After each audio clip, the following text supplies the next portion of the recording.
Yun, pinaganda ko na nga yung asawa ng isang biryani. Ito ay kanyang trabaho sa Saudi Arabia. Yan. Paborito ko na rin to. Tapos pinaganda ko ng isang orange, ubas, saka isang banana. At siyempre mayroong ketchup. Ketchup. Kain tayo. Ito ay hot sauce.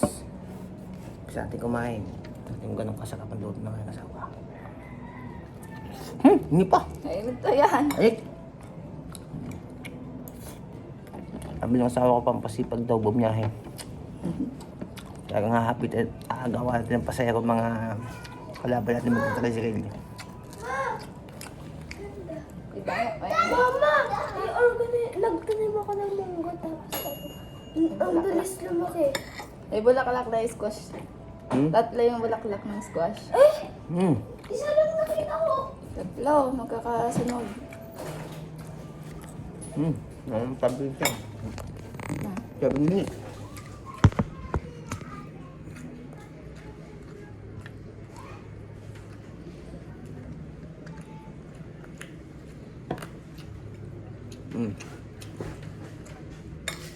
At ang boss, ang oras po ngayon ay alas 12 na. Lunch break. Alas 12 na lang.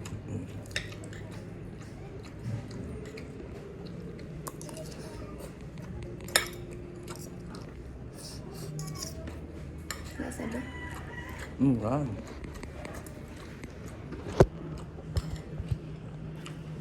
Bulat na ating asawa. Happy Valentine's. Happy Valentine. Diba, 14. Upload mo na rin na rin. Wala nang 14 ngayon. Harap.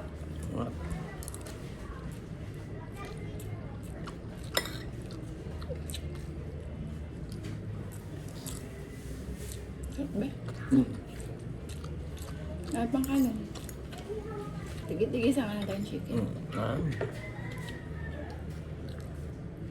Manghang din yan. Yeah. Ang sa kanina tato. Pasukin ko.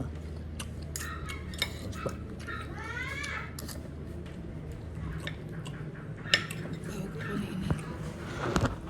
Papa, pahihipay! Mama, bumili ako ng gantos. Ate, pabuhay ng electric fan. Pabuhay ka electric fan. Papa na magbabayad lang na. Dalawa pa.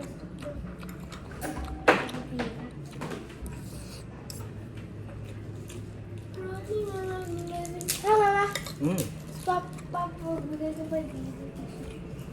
Guys, Bulat na ating asawa. sa iba, parang hindi nila gusto yung tsura, pero pag natikman, sarap. Bulat na ating asawa. Pakita ka. Punta. May stiff leg kasi ako. Kaya lang eh, gagawin mo lang.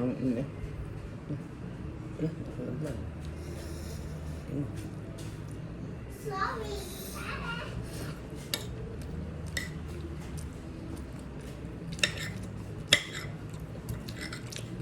Sarap, namis. Hindi ko na tinikman yan eh.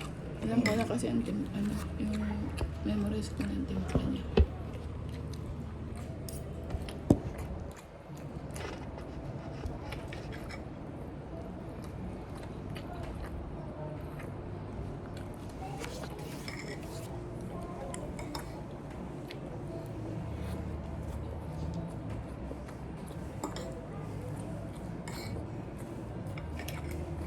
Memorize ko ng timpla.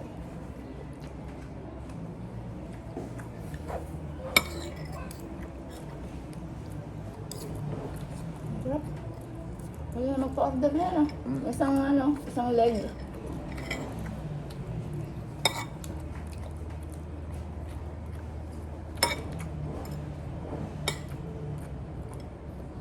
Kasi yung lagi ko niluluto, buo chicken, di ka? Ngayon, para isang kilo na. Mga legs na lang. Parang babaon kami niya sa Bicol, nagluluto na lang ako niya na. Lagay ko sa baonan. Bigyan mo tubig ka ako. Tubig.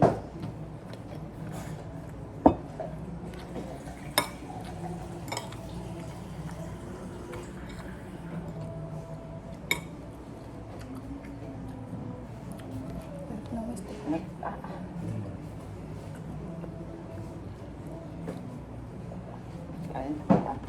Kain pa. Meron pa? Ano?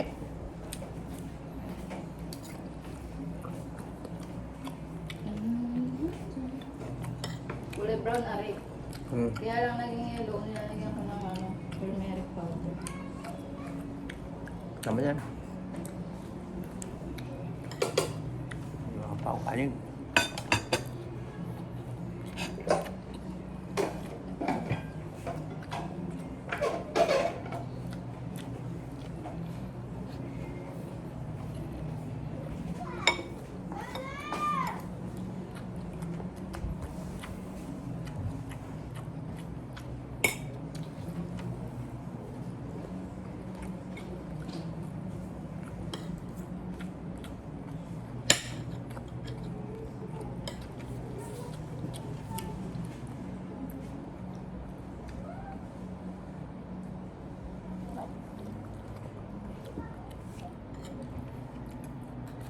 Luto ko sa kanin, hindi malambot.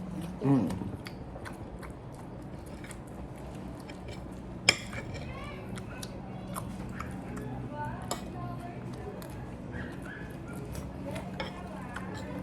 Bibili yata.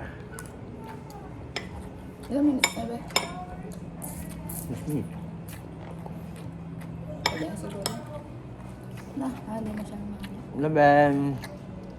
Salamat po. Happy Valentine's po. Bye-bye. Thank you for watching. Sarap ng lunch.